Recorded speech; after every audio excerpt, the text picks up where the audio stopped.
সাম্প্রতিক সময়ে দেশে বেড়েছে চাঁদাবাজি, ছিনতাই, খুন, ধর্ষণ সহ নানা অপরাধ।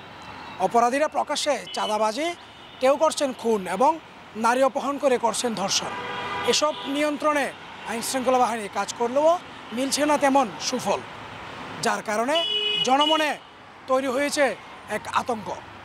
দর্শক, এই নিয়ে সাধারণ মানুষের কি প্রতিক্রিয়া সেটাই আজ জানার চেষ্টা করব। এখন যেমন আমি ঢাকায় থাকি, ঢাকায় তো আরও অবস্থা খারাপ। ওখানে বের হওয়ার মানে বাসা থেকে সবসময় ফোন করে বলে যে বের হয়েও না, বাসায় থাকিও, সেফলি থাকো, বাসায় থেকে বের হলে হাতে কিছু নিয়ে বের হয়েও। এরকম সিচুয়েশন তো অ্যাকচুয়ালি আমরা চাইনি। আগে কখনো এরকম এভাবে মানে আনসেফ ফিল করিনি নিজেকে সব জায়গায়। এখনও আগে সবসময় জামাল খান বসে থাকতাম, এখন বাসা থেকে মাত্র জামাল খান 5 মিনিটের ডিস্টেন্স, তাও আসছি।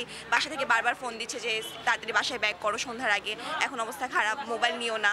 মানে অনেক রকম রেস্ট্রিকশনস এখন বাসা থেকে, মানে ফ্যামিলিও অনেক টেনশন থাকে এখন বের হলে। তো সব মিলায় এখন আসলে আগের মতো সেফ ফিল করি না। আইনের কোনো প্রয়োগ নাই, যার কারণে জাপটাবাজ, চুরিবাজ, জান্দাবাজ, কেউ হাত কাটি ফেলতেছে। এগুলো কি দেশের মধ্যে? আমরা স্বাধীনভাবে চলতে চাই দেশে। সরকার যে আসুক না কেন, আমরা চাই জনগণ শান্তিতে বসবাস করার জন্য। এটা আমাদের উদ্দেশ্য মূল। পুলিশ যদি নিরপেক্ষভাবে যদি দেশের জনগণের জন্য কাজ করতো, পুলিশের উপর কেউ হামলা করার সাহসটা কেউ জীবনও পাইতো না, পাইতো? এটা আমার মনে হয় না। আমি একজন সাধারণ জনগণ হিসেবে আমার একটা মত বিনিময় হচ্ছে যে আইন শৃঙ্খলা কঠোর হতে হবে। সেনাবাহিনী পারে না এবং কোনো কাজ নেই বাংলাদেশে। আমাদের আইন শৃঙ্খলা আরও বেশি কঠোর হওয়া দরকার। কারণ হচ্ছে আমরা মেয়েরা আগে যেরকম সেফ ফিল করতাম, এখন আর সেরকম সেফ ফিল করি না। ধর্ষণ এত পরিমাণ বেড়ে গেছে যে আমরা ভয় আতঙ্কে আছি, কীভাবে কী করবো আমরা। মানে আমরা ঘর থেকে বের হইতে সতেছে, বাবা মাকে কী বলে বের হবো, মানে বাবা মাও টেনশনও থাকে যে তারা আমাদেরকে বের হতে দিবে কি না। আমরা এই পর্যায়ে আছি। এখন হচ্ছে আরও মানে এখানে মানে এছাড়াও আরও কিছু আছে। আপনার ধরেন যে চুরি ডাকাতিও হচ্ছে, ছিনতাই, হাত, মানে কোথাও কোনো সেফটি নাই। মৃত্যুদণ্ড ছাড়া আর কোনো এত ভালো আর তারা বিচার হইতে পারে না। তাদের বিচার মৃত্যুদণ্ড। কারণ 4 বছর, 5 বছর, 7 বছর, 10 বছর বাচ্চার উপর নির্যাতন পেয়েছে, আর কি আছে? এর মৃত্যুদণ্ড ছাড়া আর কিছু নেই। শাস্তি হচ্ছে না তো, এগুলো ঠিক মতো শাস্তি হলে তো এরা করতে পারতো না।